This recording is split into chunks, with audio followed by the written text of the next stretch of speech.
Hello everyone, welcome back to my channel. If you're new here, hi, my name's Claire and this is Yoli. I make videos all about houseplant care, sharing tips and tricks I've learned over the years to help keep your plants happy and healthy. And I've been meaning to make an updated wishlist plant video for absolutely ages. I was going to do it at the beginning of the year and I just never got around to it. So today I'm going to take you through some of my top wishlist plants for 2023. So yes, I hope you enjoy it.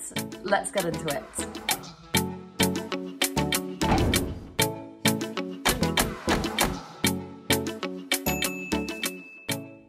So I've picked out some of my kind of long-standing tip-top wishlist plants and I've got them on the screen here. I'll put them here as well so that you can see them.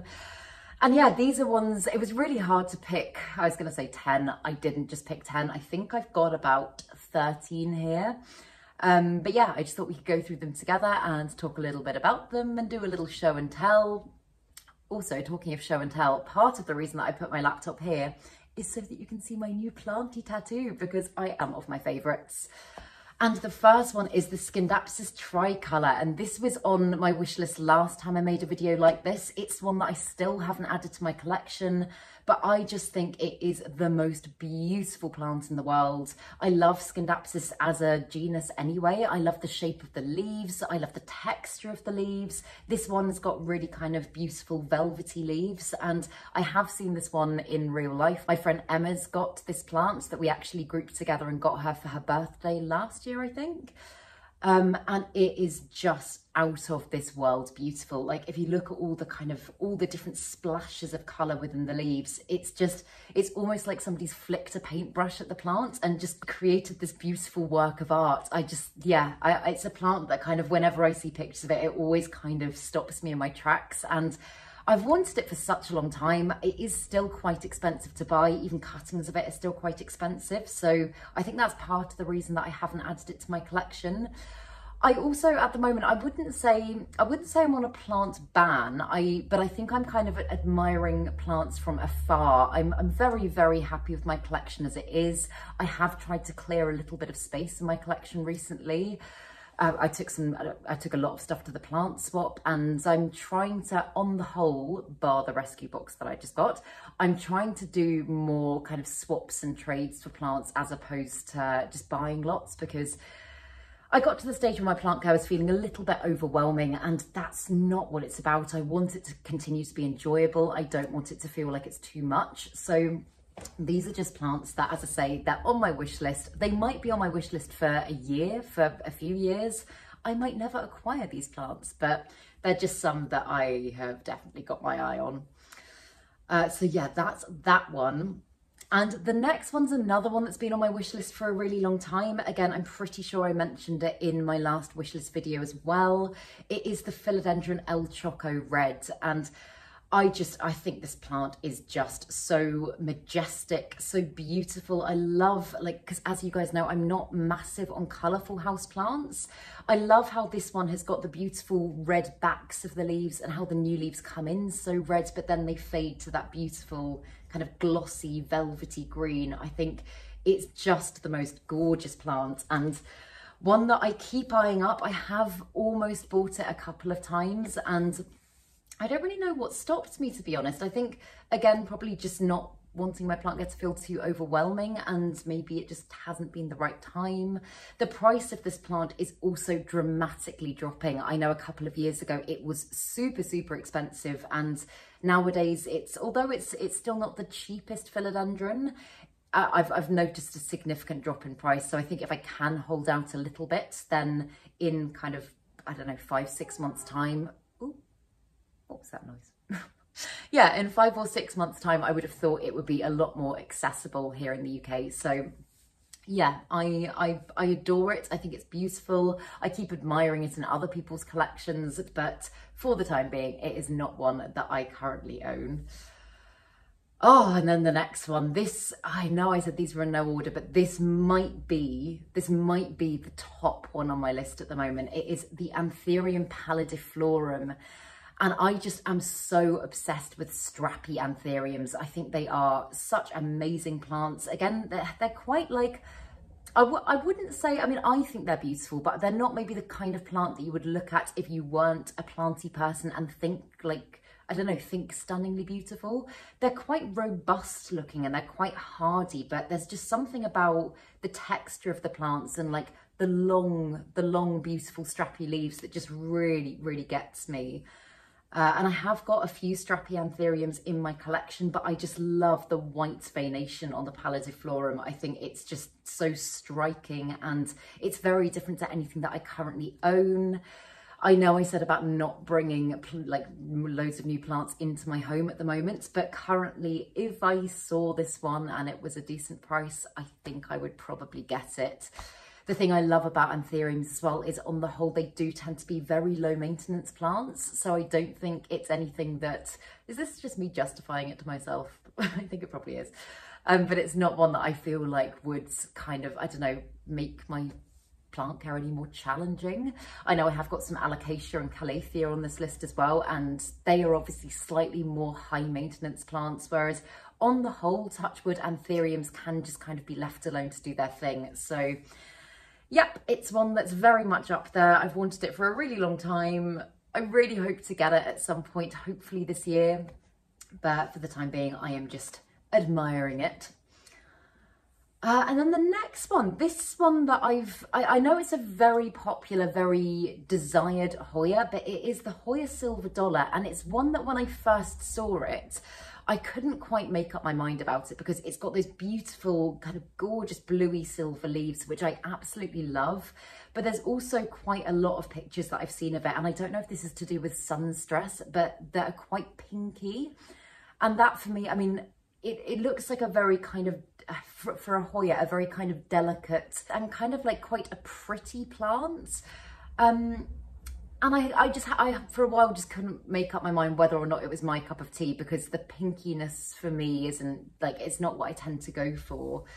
But the more I've looked at it and the more I've seen it in other people's collections, the more it's grown on me. It's not just the colour of this Hoya that I love. I just love the shape of its leaves. They're a very satisfying shape. Like they're not round, but the shape of them is very soft, if that makes sense. Like there's some plants and in fact some Hoyas that are quite kind of, I mean, very kind of rigid and I would say quite aggressive in their shape, if that's the right way of saying it. I know what I mean. But yeah, this one is very kind of slick and I really like that about it. And I think it would be a very rewarding plant to grow. And so, yeah, I'm keeping my eye out. I've looked on Etsy. In fact, for all of these plants, Etsy it tends to be kind of like my #1 go-to because you can get lots of cuttings and stuff like that there. And I have seen a few on Etsy recently that have kind of tempted me and I'm not quite sure whether or not I'm going to do it yet, but I keep coming back to it and I keep looking at it. And as I say, I do think it is just beautiful. So yes, and then the next one is back on my wish list. It's a plant that I did previously own and oh my goodness, I was so happy when I got this plant. And sadly, the plant didn't make it. It is the Schismatoglottis wallichii, and I got this one from House of Kojo, probably about a year ago now, I would say. And as I say, I'd wanted it for ages. I was so happy when I finally got it. It brought me so much joy. I had heard that it was an absolute magnet for spider mites and oh my God, was it. It got to the point where it was just totally riddled with them and I did so many treatments. I hadn't experimented that much with predatory mites at that point. If I was to go back and do things again now, I think I would absolutely go in with some kind of tough biological pest control and I'm pretty sure that I could resolve the issue. But yeah, it got to the point where I was scared to even have it in the house because obviously spider mites spread like wildfire. So I put it outside and this was, I guess this was kind of early summer last year. And it didn't make it. I felt awful. I was kind of watching it go downhill. I tried dividing the plants and just none of the sections were savable. So yeah, I still think it's absolutely gorgeous. I love the kind of, the different colours that are very kind of sectioned on the leaves. The texture of the leaves is also absolutely beautiful. But yeah, I feel like I'd do things differently with this plant the second time around and I would just be a lot more vigilant and a lot more careful. But in the short time that I had it, I found it incredibly rewarding. It brought me, as I say, so much joy. I really loved it. And so, yeah, I really hope to get that plant again soon. It's another one where the prices come right down on it. Again, at the time I bought it, it wasn't considered like majorly rare, but it wasn't the cheapest plant to buy. So yeah, I think you can pick them up for kind of like between £5 and £10 now, which isn't bad at all. So I think it's quite an achievable one to potentially add back into my collection at some point soon. But I just, oh, just look at those leaves. They are so pretty. Yeah, I really miss that plant. And then the next one is an Aglaonema. This is the Aglaonema White Lance, and I could have put several Aglaonema on this list. I have actually got several others on my kind of like big unedited wish list of probably 200 plants. But I just love Aglaonema as a genus. I think they are super easy to grow. They're super robust. I've got an Aglaonema right here. I just think the colouring on their leaves is stunning. And I think I've said it in a video before, but they're almost like, for me, they're almost like a really easy, robust Calathea, because they come in the most beautiful range of colours and shapes and textures, but they are just, on the whole, very easy plants. So yeah, I've been looking at the White Lance on Grow Tropical's website for quite a long time. And again, I know Emma's got it and I love hers. I think it's so pretty. And it's one that I'm just kind of like, again, similar to the Pallidiflorum, I know that it wouldn't be that much effort to take care of it. I say effort, just in terms of like not making my plant care overwhelming. It would be a very easy one that I think would just slot quite easily into my collection and I wouldn't really have to worry about. So yeah, I'm very tempted by that one. As I say, I've got loads of Aglaonema that I could talk about. If any of you are interested in Aglaonema and want a full video on that at some point, then I'll happily do it, because more and more, the more I get into plants, the more I'm going back to Aglaonema. It's kind of where I started, and I just think they're really underrated plants. I think they're just wonderful. So yeah, as I say, if you want a full video on that, I will happily do that. And then the next one is another one that was right at the top of my wish list in the last video like this that I made, and I almost bought this plant at the Rare Plant Festival last year. It is the Piper SP Thailand Silver, and the only place that I have ever seen this plant available is in Grow Tropicals. I stumbled across it on their website about a year ago.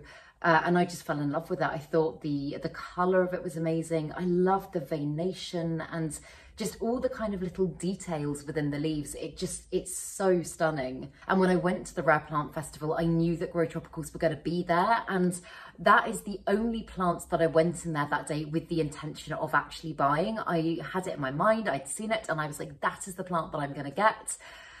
And then I got there, and it's not the cheapest plant in the world, and it came down to that and the Anthurium SP Lemon, and I'd never seen the SP Lemon at this point, and I kind of had them next to each other. They're quite similar, actually, in some ways. They've got very similar colouring, but I went with the SP Lemon, and I don't regret that decision, because I do absolutely love that plant. But there's just been a little part of me since then that has been quite sad that I didn't go for the Piper SP Thailand Silver. And so yeah, it is one that I'm kind of pining after. I would love to add to my collection. I don't know why, looking at it, it kind of gives me the impression that it might be a little bit of a drama plant. I don't know why I think that. Piper as a genus can be a little bit temperamental. I know my Piper sylvaticum has kind of, I've struggled with Piper sylvaticum for ages actually before I kind of figured it out. So yeah, I don't know if this would be the easiest plant, and maybe it's not one for the time being, especially just coming into summer. I'm already struggling with heat in my place and humidity and stuff like that. So probably not a plant for the time being, but it is one that I very firmly got my eye on, and I just adore it. I would love to add it to my collection. So yeah, and the next one's another Hoya that is quite similar in some ways to the Silver Dollar that I've already showed you. It is the Hoya Nova Ghost. And I know this one kind of spiked in popularity, I think probably last year, and it kind of, I want to say kind of like went semi-viral. I was seeing it pop up literally everywhere on social media, and I really do on the whole try not to be swayed too much by things that I see on social media, but the only social media I use is planty social media. I don't do the personal stuff. But yeah, I was seeing this plant kind of every single day, and it did really kind of get into my head, and it is now one that I really, really want. So yeah, I think again, like it's got the beautiful silveriness, but it's also got a lot of splashiness to it. And I love a splashy Hoya. I don't know what it is about them. They just really do something for me. And again, with the shape of its leaves, like it's got very similar actually to what I said about the silver dollar. It's got very kind of soft looking shaped leaves. It's just a very satisfying plant to look at. And I feel like it would be a very satisfying and rewarding plant to grow. So yeah, I have heard that this one is incredibly slow growing. I know Hoyas can be slow growing anyway. Some types of Hoya can be quicker than others, but I feel like this is probably why the price of this one is still so high, because it probably takes a while to propagate, and it's not, as I say, it's not the cheapest plant to get. So one that I'm not in a rush to go out and buy currently, but I do really love, and I would really love to add to my collection at some point. Maybe not this year, but yeah, it's just one that I think is gorgeous. Oh, I've just seen a beautiful, beautiful picture of it on a trellis here. And then the next one is one that I only added to my wish list fairly recently. Again, I was browsing some houseplant shops just doing some window shopping, and I came across the Alocasia bisma, and it's one that I had never heard of before. It kind of looks to me quite similar to like the Nebula crossed with the Platinum, and I've just recently added an Alocasia Platinum to my collection. I got it at the plant swap. And it's one that I am just totally obsessed with. And this one, it's got very kind of bluey silvery leaves, but almost with a tint of dark grey. And I love how dramatic it is. I mean, I'm loving Alocasia more and more and more. I know I've got quite a lot of them, and I've always really appreciated them. But I think just recently, I did actually just make an Alocasia video, but recently in the last few months, I've been playing about with different things with them. I've been transferring a lot of them to semi-hydro, and I feel like I'm just finding better and better ways to grow them and ways to kind of get the most out of them. And yeah, for that reason, I'm kind of really fighting the urge to add lots more Alocasia to my collection, because they can be, I mean, they're known as being quite temperamental and difficult plants sometimes, and I have struggled with them in the past. Like I have had multiple issues with my Alocasia over the years, but as I say, I think because my confidence is growing and I'm finding better ways of doing things, I'm now just desperate to get more. So yeah, the Alocasia bisma is just so pretty. I'm just looking at pictures of it here. The veination is just, it's so subtle, but it's, yeah, again, very similar to a mature Alocasia Platinum, because I know the babies, you can't really properly get a sense of like the full structure of the plants. The veination tends to be quite light, and it does darken as the plant matures, but this one just kind of ticks all the boxes for me. I think it's so pretty. Oh wow, and I've also just seen a picture of one that is absolutely ginormous. Yeah, I love it. I think it's gorgeous. And the next one is, I've downgraded. I know last time I was saying that I wanted to get a variegated version of this, and although I absolutely would love to, they are still very expensive. So I'm just going with the standard green one. But it's the Philodendron Billietiae, and again, this is a plant that's become a lot more accessible in the last year since I last made my last wishlist plants video. It's still not the cheapest philodendron in the world, but you do see it cropping up more and more for much better prices. In fact, when I went to Dean's Garden Centre in York, I saw them there for, I think, under £10, which I think is just fantastic. Also, I'm aware that I'm wearing khaki and khaki. I didn't actually expect my legs to be in the video, but I've got a little bit of a numb foot. Great fashion choices here by Claire. But no, the Billietier, I think it's beautiful. I love, again, the length of the leaves. I love the veination, kind of the middle vein running down the leaf. I think it's just gorgeous. I love the lobing of the leaves and the stems as well, because it's got these beautiful kind of orangey red stems. And as I've already said, I'm not huge on like really colourful house plants, but I like just little splashes of colour that just accentuate or highlight the rest of the plants. And I feel like, yeah, I feel like with the Billietier, it's just naturally very, very beautiful. And again, it looks like a very hardy, robust philodendron. I've never grown it myself, so I can't say for sure. But it looks like one that would be relatively easy to care for.